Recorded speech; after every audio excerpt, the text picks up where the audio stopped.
This is the Strong as a Mindset podcast, episode number 118. If you're tracking your food, but you're not losing weight, let's talk about why and what to do about it.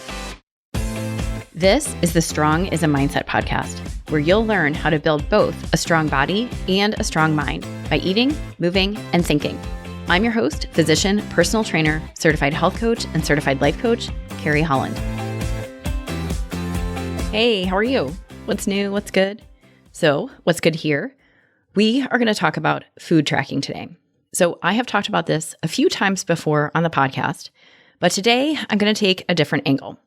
So I've seen this issue come up countless times for my clients. I've experienced it myself. It is insanely frustrating. And I want to pick it apart today and help you try to make sense of this.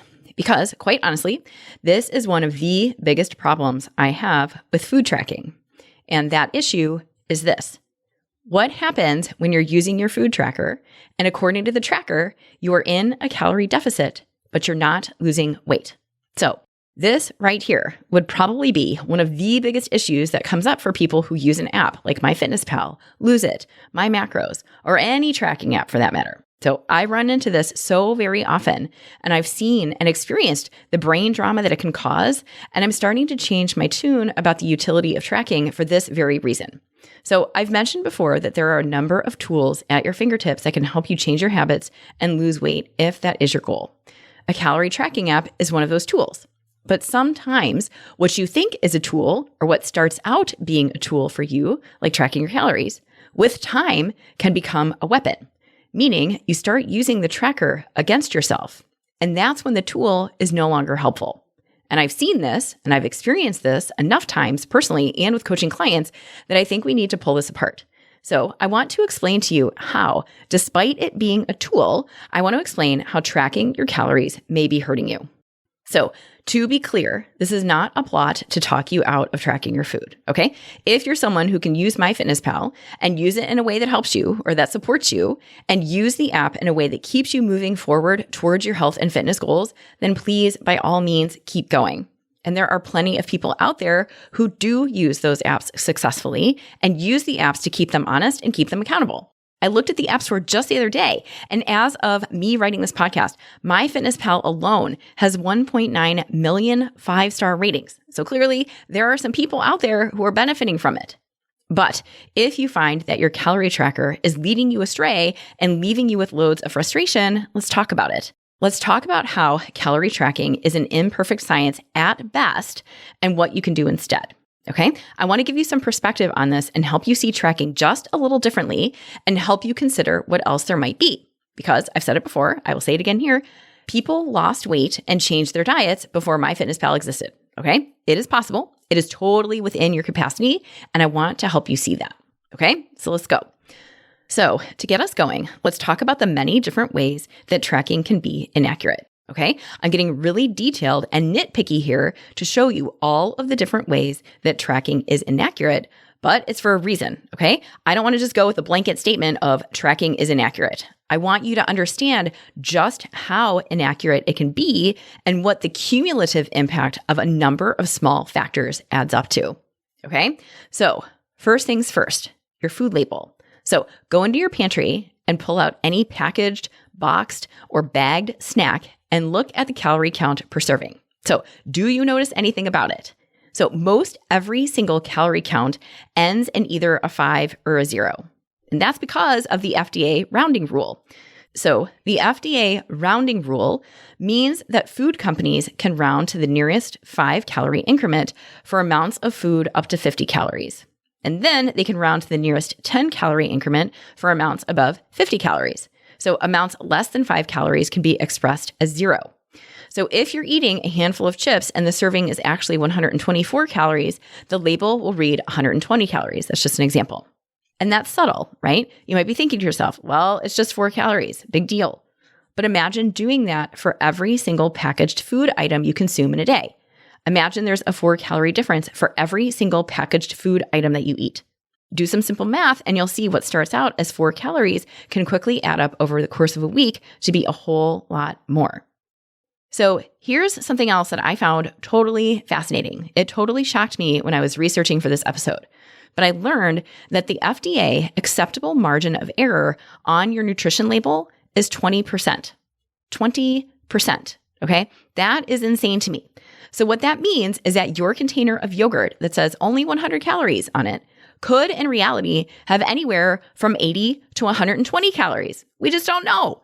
And again, it may not seem like much, but if you add that up over the course of a day or the course of a week, then you're looking at up to a 20% error in your estimated total caloric intake. And to take this even a step further, there's research around this very issue that suggests packaged foods in general have a higher calorie and energy density than what the label suggests. There are a number of interesting, if not troubling, scientific articles that have been published, and through calorimetry studies performed in scientific labs, it's been found that packaged food have, on average, a 1% increased serving size than what's listed, and a 4.3% increased calorie count, and a 7.7% increased carbohydrate count than what is listed on their label. So I can keep getting into the weeds here on this, but I'll spare you. So I went down a rabbit hole on this, but you don't need to. The takeaway is that your food labels are probably not accurate. And in fact, they can be legally up to 20% inaccurate. Okay. So next, again, if you pull out a packaged food item and look at what a serving size is, you'll most likely see a measurement in two different units. So take, for example, almonds. I did this experiment at home. I pulled out our bag of almonds and looked at the nutrition label. So it said that one serving of almonds is 1/4 cup. And then right next to the 1/4 cup, it said 28 grams. So then I grabbed my measuring cup and I measured out a 1/4 cup of almonds. I even made sure it was a level scoop. It was not heaping. And then I counted it out and it was 37 almonds. So then I grabbed my food scale and I weighed out 28 grams of almonds. And then I counted those and it was 21 almonds. Okay. So that's a difference of 16. And the point here is depending on what you use and if you're weighing or measuring your food, you may be super surprised at the difference in what a serving size is. But if you just log in your tracker one serving of almonds without actually measuring it out, you're guesstimating. So if you're going to choose, use the scale or use the grams, okay? If you want to get the most accurate count, use a food scale, especially for things like peanut butter. So have you ever weighed out on a food scale what a serving of peanut butter looks like? So a typical serving of peanut butter is 2 tablespoons. But if you have a big, tall, rounded tablespoon, like what I like to do, that's going to be more than a serving size, okay? But when you pull out a scale and weigh it, a serving is 33 grams. And if you go to the trouble of doing this, you will see, like me, that 33 grams of peanut butter is not a whole lot. It is certainly a lot smaller than the way I scoop my peanut butter, okay? But if you are like me and you have a huge rounded scoop of peanut butter, but you're only logging one serving of peanut butter, you can see what's happening here. It's going to be inaccurate. According to your tracker, you logged 2 tablespoons of peanut butter, which is about 190 calories. But if you're like me and you're a generous scooper, it could easily be more like 350 calories. Okay? And again, to keep going here, if you're tracking fruit, you're guessing. Is your apple a small, medium, or large apple? Because that too is going to affect your bottom line. A small apple will run on average about 77 calories. A large apple can run 116 calories. And how big is the banana you're eating? A small one might be 90 calories. A large one could be over 120.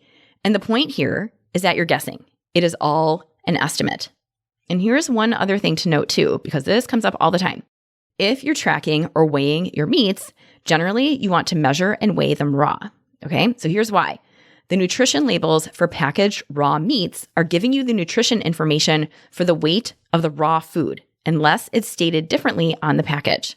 So remember that many meats will shrink while cooking, and depending on how you cook the meat, the final weight will change. So sauteing your chicken, for example, that can remove some of the water content, which will change the weight of your meat.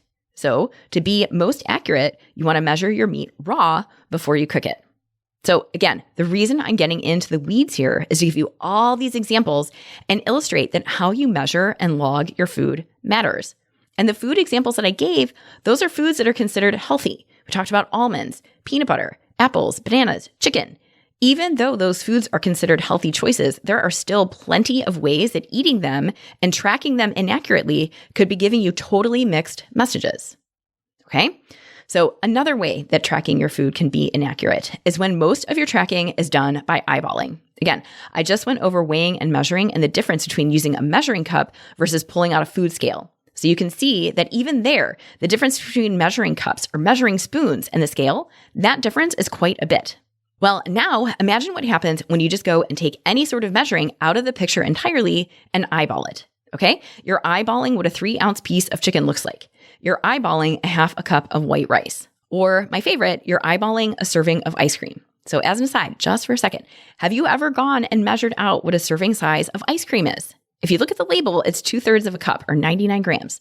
And if you've ever gone to the trouble of measuring out for yourself either 2/3 of a cup or 99 grams of ice cream, you know it is not a whole lot of ice cream. And it can be really easy to eyeball your way into a caloric maintenance or even a caloric surplus. And the pattern I will very commonly see is this. So I'll have a client who starts out weighing and measuring her food. And after a while of being successful at losing some weight, she'll start to ease up and let some things slide. She'll stop weighing and measuring, she'll stop using her scale, and she'll go back to eyeballing. And that's when the weight loss either stalls or reverses, because we, in general, as a population, are terrible at eyeballing. And if you're eyeballing and then you're tracking your eyeballing, it could be very easily misleading because it might look like you're not eating that much, but in reality, you could be eating a whole lot more than you think because you're eyeballing. Okay? And this happens all the time. Okay, next. Another way that tracking is inaccurate is when you have meals at restaurants. And this plays out in a few different ways. So first, nowadays, many chain restaurants will list out their nutrition information on the menu, which I believe is a good start. However, there is most certainly going to be variation in the serving size and preparation, so I would encourage you to take those numbers with a grain of salt. Okay, so when I was preparing for this podcast, I found an interesting article from 2013. It was from Consumer Reports. And while it's a little old, what it found was interesting. So they had their own researchers test for the actual calorie counts in the servings of food that they were given. And it was all over the map. Some on target, some more than a few hundred calories off. And it makes sense. When you're getting food that is being individually prepared, a little extra butter here, an extra splash of oil there, and the final counts end up being wildly variable. So again, take the calorie count listed on your menu with caution. And if you're at a restaurant where there is no nutrition information listed, well, that's going to get even more challenging because then you are totally guessing. And so here's the thing to know about restaurant meals. Most of them have way more calories than we give them credit for, okay? So I know this is going to sound crazy, but there has been quite a bit of research on this. And what came of it was that in most cases, not all, of course, but most, depending on what you get, fast food actually ends up being less calorically dense than eating at a sit-down restaurant. Meals at sit-down restaurants tend to come in at the highest calorie counts. So there's an often cited research article from the American Journal of Nutrition and Dietetics that showed that the average non-chain restaurant meal comes out to about 1,200 calories, with the highest calories coming from American, Italian, and Chinese restaurants. So remember that restaurant food is loaded with sugar, salt, and fat. And you're not in the kitchen to see how much they've oiled the grill before they stick your steak on it. You're not seeing just how much cream is getting dumped into your Alfredo sauce. We just have no idea, okay? And that's why the stuff tastes so good. But it's also why those foods are so calorically dense. And beyond that, depending on where you go, the portions of food you get could be enormous and could be far beyond what you need in a day, let alone what you need in a single meal. And I'm bringing all of this up to simply state that restaurant meals have the potential to make an enormous impact on your bottom line as far as your food and calorie intake is concerned. And if you're inaccurately tracking these meals, your tracker could be telling you that you're coming in at a much lower caloric intake than what you're actually eating. Okay? All right, next. Another factor contributing to the inaccuracy of tracking is if you leave stuff out. And I'll say this comes up all the time because it's easy to do. It's easy to forget, and sometimes you just don't have time to pull out your app and start logging. But let me put it in perspective for you. So imagine in the course of a day, you have a bite of your kid's bagel and cream cheese, then 2 mini Snickers bars from the break room while you're at work, then 2 forkfuls of cold leftover lasagna while standing in front of your fridge when you get home from work and before you start dinner, followed by a handful of chocolate chips from your pantry after dinner and before you start the nighttime routine. And you track exactly none of that. Because all of those things are small. It's a bite of something here, a taste of something there. It may not seem like much, but in the course of a day, it all adds up. And if you do that multiple times in a week and you record exactly none of it, well, you can see where that's going to take you. So just because it doesn't go in your tracker, it doesn't mean it doesn't count. And I know that's annoying, but it's a hard truth. And I bring this up because clients will share their logs with me, and often all I will see on it are her main meals, breakfast, lunch, and dinner. But then we'll get into her session and it will come out that she had a glass of wine last night, or she had a few bites of her kids' chicken tenders a few days ago, or a couple of cheese cubes after dinner just because. And none of that is in the tracker. So it makes total sense that the calorie count would show one thing, but your weight will most definitely show another. And similar to, but slightly different from this, are all the little extras that may not seem like a big deal, but ultimately add up. So this is the stuff like the cream that you put in your coffee, or the side of guac that comes with your burrito, or the olive oil that you shake onto your salad. It's all of those things. They're small and you might not even be thinking of them. And sometimes those little extras just don't make it into your tracker. But again, it's all of those little things. Even though they didn't land in your tracker, they still count. But if you're not being precise about it, your total calorie count may not reflect all of what you're actually eating.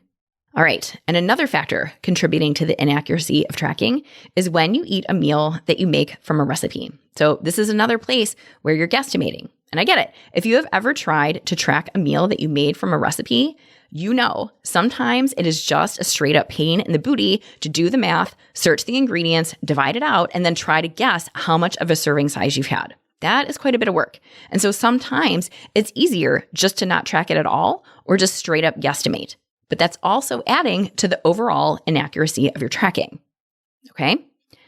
And then last, but certainly not least, another way that your tracking may be inaccurate is how you factor in exercise when you're determining your calorie targets that you put in the app in the first place. So let me take a step back just a second and put this into context. Calorie trackers can operate in a few different ways. You may be able to enter your own calorie target into the tracker that you calculate yourself. Or you can also enter your information into the tracker and then it will tell you this is how many calories you need to lose weight. And your tracker gives you that number by calculating your TDEE, or total daily energy expenditure. And in order to calculate your TDEE, you'll need to provide some basic information about yourself, like your gender, age, height, weight, and activity level. Some trackers will also ask for your percent body fat depending on what equation it uses. So even here from the get-go, before you even start tracking any calories, here is a major source of inaccuracy. And that usually comes from how you report your physical activity level. So remember that the calculation of your total energy expenditure is determined in part based on your reported level of exercise. So most calculators will give you the option to choose from sedentary, light exercise of 1 to 2 days per week, moderate exercise of 3 to 5 days per week, heavy exercise, which is 6 to 7 days, or twice a day. And the calculator uses a multiplier based on your activity level that you report in order to determine your total energy expenditure. So what that means is the more you exercise, the higher your total daily energy expenditure will be according to these calculations. But this activity modifier is misleading and often, in my experience, is over-reported, meaning we tend to overestimate how much exercise we do and how intense it is. The other problem with reporting your activity level is that this multiplier does not take into account what your activity level is like for the rest of your day when you're not exercising. And this is a big deal, and here's why. So say you've got someone who exercises 6 days a week, but the rest of her days are spent sedentary at a desk job. So even though you report heavy exercise on your calculator because you exercise 6 days a week, the rest of your day is not active at all. But the calculator will likely end up calculating a total energy expenditure that's too high. So then you're starting with a calorie target that is already too high before you even do any tracking. So I've mentioned this before, and please note, this is my own anecdotal experience. This is not at all science-based. This is just what I do to try and account for this. Whatever activity level it is that you report, I usually take it down one notch when I enter it into a calculator. So if you tell me that you're a moderate exerciser of 3 to 5 days per week, I will take it down one and enter light exercise instead. I've done it for my own calculations. I've done it for my clients' calculations. And I share this again to highlight that this is yet just another way that there is a whole lot of estimating going on when we're doing these numbers, okay? And one last place where you may find inaccuracy is when your calorie tracker gives you back calories for exercise. And truthfully, I can even widen this to say that a major source of inaccuracy is using any electronic fitness tracker to tell you how many calories you are burning. So whether it's a Fitbit, Apple Watch, or a Ring, whatever it is, Using these numbers to determine your caloric output is notoriously inaccurate.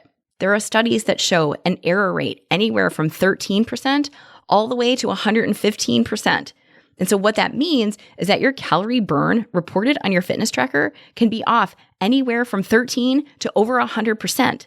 So when you use those numbers as fact, you're setting yourself up for trouble.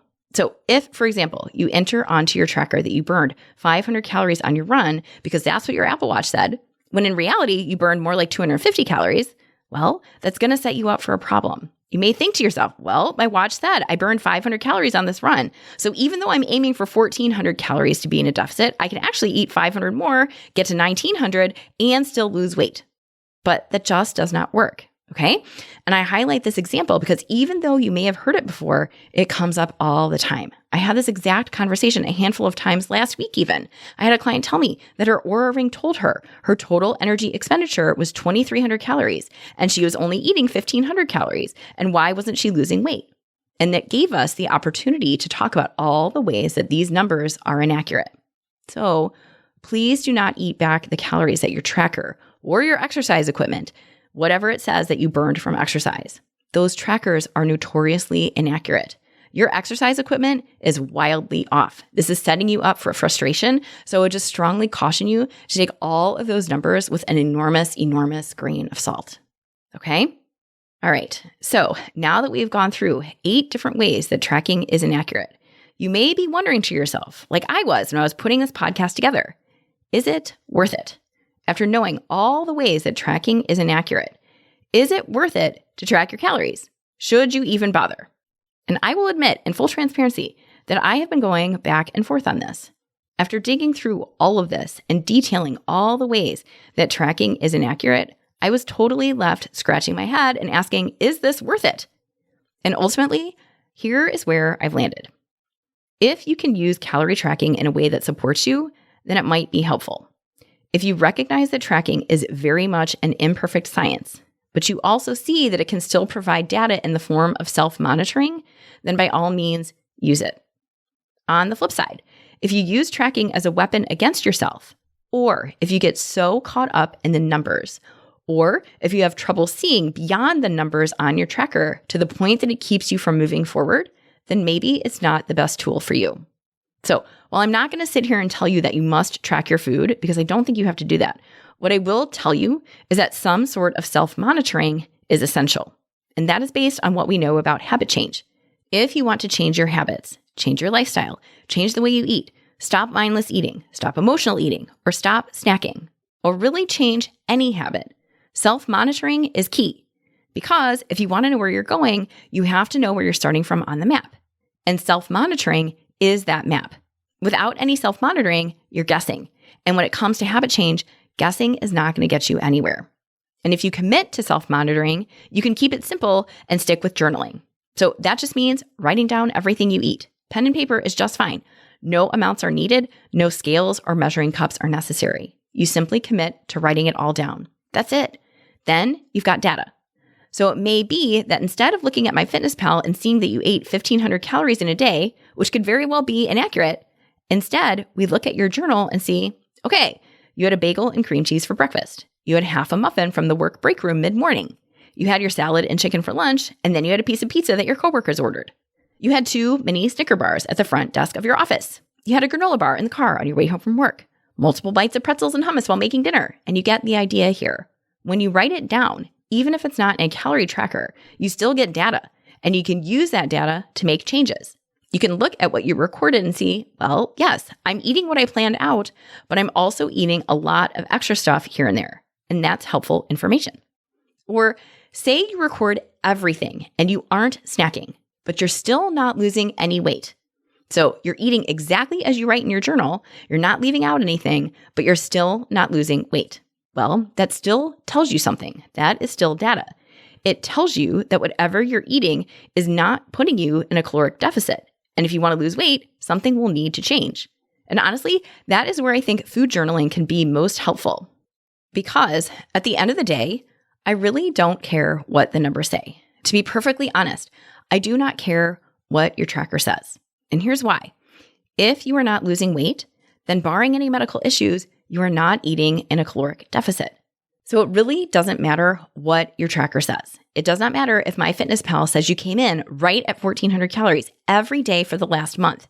It doesn't matter because if you didn't lose weight, then you aren't in a deficit. And it means that something is not adding up. But if you see those numbers and you use them against yourself, or if you get super irritated and throw your hands up in the air and say, this is impossible, I'm eating this many calories and I'm just not losing, well, that's when I have to wonder if tracking really is an appropriate tool for you. When you take those numbers as fact, instead of seeing tracking for the very imperfect science that it is, and stop there without looking for other possibilities, and the numbers are becoming a roadblock to your success, that's when I would question if this is a tool you want to be using. And only you know how to proceed with this. So this is a decision I want to empower you to make for yourself. Do not feel that you must track your calories in order to lose weight. So yes, I've had clients be very successful at losing weight while using a tracking app. But when I think about why that is, I realize it's because they used calorie tracking as one small piece of a much larger puzzle. They used the numbers as a rough estimate, but they did not rely on those numbers as fact. And meanwhile, more importantly, they dove in and did the mindset work of self-acceptance, managing urges, paying attention to eating habits like mindless eating and emotional eating. And they changed their approach to meals altogether. So things like prioritizing protein, eating more vegetables and whole foods, and decreasing meals out at restaurants. So it was a combination of factors that led those clients to be successful. They did not let tracking or what their MyFitnessPal said dictate their success. And in contrast, the clients I've seen really struggle with weight loss while tracking were very much using those numbers against themselves. Many of them have sworn up and down that they're eating super low calories, so why aren't they losing any weight? And despite me sharing all the ways that tracking is imperfect, they sometimes have a hard time seeing past the numbers. And again, it doesn't really matter to me what the numbers say, because whatever the number is, it's not creating a caloric deficit. And it's these clients for whom I will often recommend pen and paper journaling instead of using a tracker. And truthfully, there is a lot more work to be done than simply changing the system of self-monitoring. So here's something interesting I've observed, and I want to share it here because I'm guessing some of you have experienced this too. So it's not uncommon that the same clients who use tracking against themselves also have tremendous resistance to giving up tracking. It's so interesting. Even though tracking doesn't appear to be working for them, and even though they aren't losing weight, and they're getting super angry and frustrated by it, they don't want to stop tracking. And this right here could be an entire podcast in itself, because I think there are multiple reasons that might lead someone to resist giving up tracking, especially if you've done it for a long time, and even if you're using it against yourself. And I think a large factor in this is a sense of control. Logging your food and seeing numbers, even if those numbers are inaccurate, those numbers give you a sense of control. Tracking gives you objective, measurable data, and it can be hard to argue that, even if you know all the ways that tracking is inaccurate. You may fear that when you give up tracking, you'll revert to previous eating habits, or you may worry that you'll start overeating just by nature of stopping tracking. And for any perfectionists out there, if you're a perfectionist, it may be really hard to give up tracking because moving away from it, especially if you've been doing it for a long time, might feel like you're failing. You may worry that without the control of tracking, you may not be able to maintain perfect eating habits, even though there is no such thing as perfect eating. Without tracking, it may feel like you're floundering. You may feel like you're losing precision, and that can be very unsettling if you're a perfectionist or an all or nothing thinker. You may worry that without tracking, you may not know how much food is enough and whether you're in a calorie deficit. Tracking your calories can most definitely create a false sense of security that you're doing the right thing, even if it's not amounting to any weight loss. Sometimes you just like the rigidity of it. It's a structure. You eat this, you track this. It's simple, it's streamlined, and for some people, it provides comfort. I know that sounds strange, but if you've been there, you know. Those numbers can give you comfort, even if they're inaccurate and even if they're not leading you to weight loss. And sometimes you fear that stopping calorie tracking will lead you to spiral completely and lose all control over your eating. Tracking may be your set of guardrails, and without those guardrails, you may feel that you don't know what to do.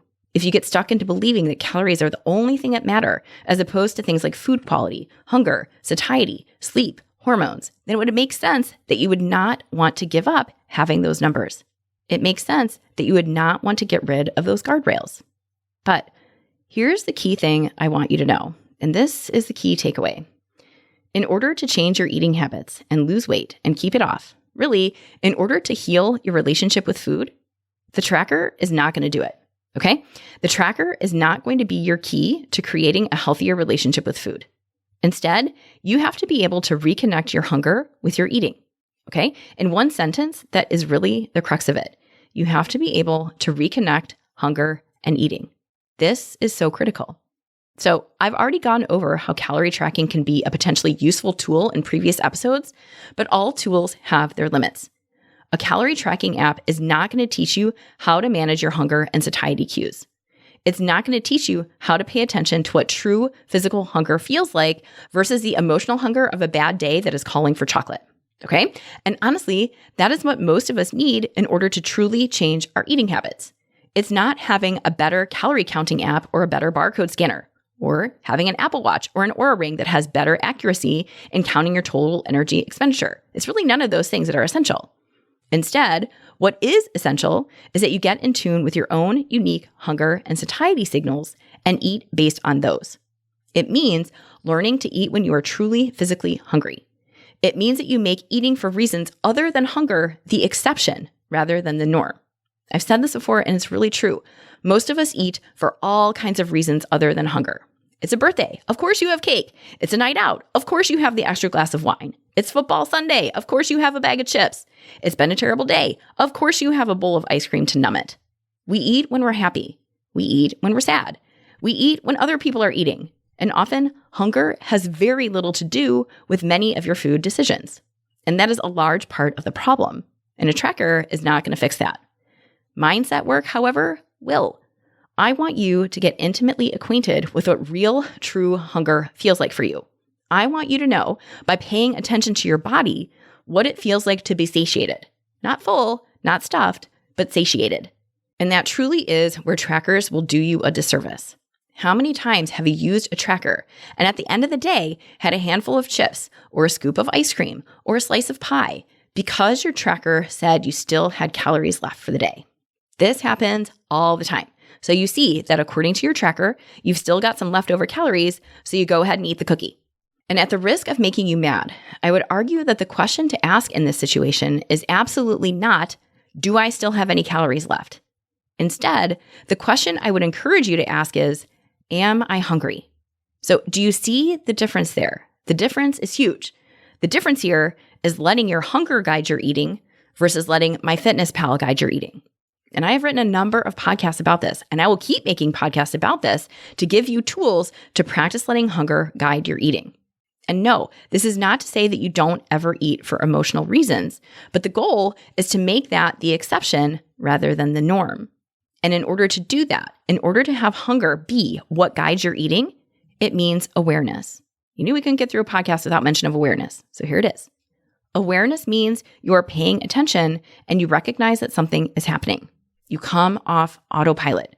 So instead of eating because your tracker says it's within your calorie goal, you eat when and because you are physically hungry. Practicing awareness also means that you stop eating when you're no longer hungry, instead of eating until your plate is clean because that's what you've always done. It means you don't have to eat everything you packed in your bag just because you already put it in your tracker and it's within your calorie count when you're not even hungry for all of it.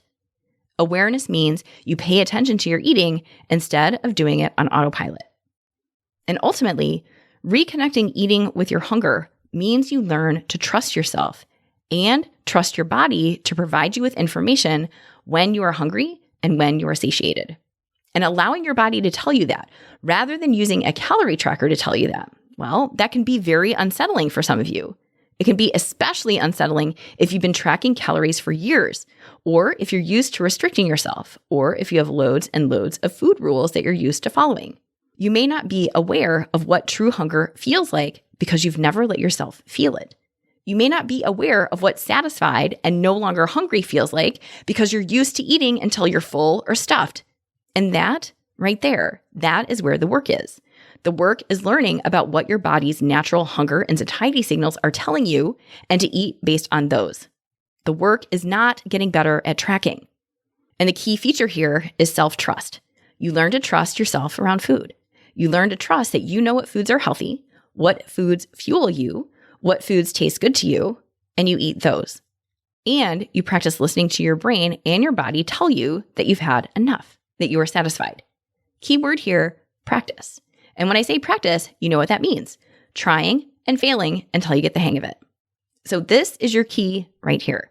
I don't really care if you track your calories because what matters more to me is that you learn to trust yourself around food. And honestly, I don't know that a tracking app is going to do that for you. I want you to be able to trust yourself enough to know how much is enough. And that comes with time, patience, awareness, slowing down, messing up, and trying again. And the more you practice this and prove to yourself that you can trust your own brain and body, the less you will need a tracker. And that will feel liberating. All right? And if you want help with this, let's go. When you coach with me, you will practice learning what hunger and satiety feels like, and you'll learn to trust yourself around food. Check out my website, go to www.carriehollandmd.com/contact, send me a message, and let's talk about how coaching will change your relationship with food and with yourself. All right? Thank you again for hanging out with me, and I'll catch you again next week. Hey, if you're looking for your next great read, I've got you covered. Head over to carriehollandmd.com/books and download my list of most favorite reads. I've got 2 collections waiting for you. One is all about work-life balance. The other is a collection of books that have changed my life. I've referenced many of these books in the podcast, and now you can access those titles all in one place.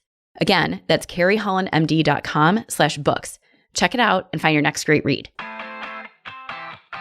Thank you for listening to the Strong is a Mindset podcast.